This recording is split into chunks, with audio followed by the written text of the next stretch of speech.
ராஜீவ்காந்தி கொலை வழக்கில் விடுதலையாகி திருச்சி முகாமில் இருந்த சாந்தன் மருத்துவமனையில் உயிரிழந்த நிலையில் சாந்தனின் உடலை விமானம் மூலம் இலங்கைக்கு அனுப்ப தேவையான நடவடிக்கைகளை மேற்கொள்ள வேண்டும் என்று தமிழக அரசுக்கு சென்னை உயர்நீதிமன்றம் உத்தரவை பிறப்பித்திருக்கிறது.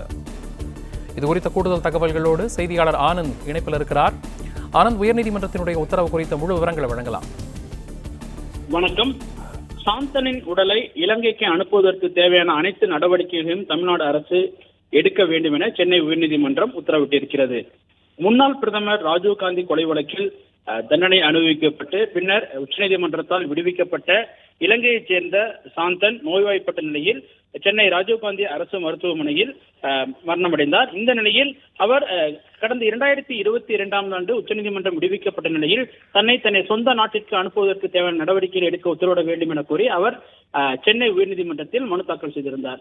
இந்த வழக்கு இன்று விசாரணைக்கு வந்த பொழுது சாந்தன் ஏற்கனவே அனுப்புவதற்கான நடவடிக்கைகளை எடுக்கப்பட்டிருப்பதாகவும் கடந்த 22ஆம் தேதி மத்திய அரசு அனுமதி வழங்கிய நிலையில் ஏன் அவரை அதற்கு பின்னர் அனுப்ப அரசு நடவடிக்கை எடுக்கவில்லை என தமிழ்நாடு அரசிடம் கேள்வி எழுப்பினர். இதற்கு தமிழ்நாடு அரசின் சார்பில் அவர் உடல்நிலை மோசமடைந்ததனால் அவரால் அனுப்ப முடியாத நிலை ஏற்பட்டிருப்பதாக தெரிவிக்கப்பட்டிருந்தது.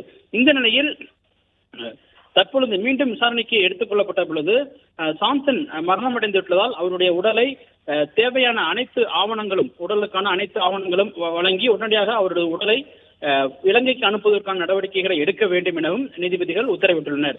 மேலும் இந்த நடவடிக்கைகள் தொடர்பாக ஆவணங்கள் வழங்கும் பட்சத்தில் மத்திய அரசு உடனடியாக நடவடிக்கை எடுக்கும் என தெரிவிக்கப்பட்டது மத்திய அரசின் தரப்பில். இதனையடுத்து ஆவணங்கள் வழங்கப்பட்டது, உடல் அனுப்பப்பட்டது உள்ளிட்ட அனைத்து நடவடிக்கைகளும் அதே போன்று அவர் திருச்சி அரசு மருத்துவமனையில் அனுமதிக்கப்பட்டது முதல் சென்னை அரசு மருத்துவமனைக்கு மாற்றப்பட்டது வரையிலான அனைத்து அந்த உடல் பரிசோதனை தொடர்பான அனைத்து விவரங்களையும் அறிக்கையாக தாக்கல் செய்ய உத்தரவிட்ட நீதிபதிகள் விசாரணையை தள்ளி வைத்து உத்தரவிட்டுள்ளனர். அதே போன்று சாந்தனுடைய உடலை எடுத்து செல்வதற்கு IAS அல்லது IPS ஒரு அதிகாரிகளை நியமித்து உரிய நடவடிக்கைகளை உடனடியாக எடுக்க வேண்டும் எனவும் நீதிபதிகள் உத்தரவிட்டுள்ளனர்.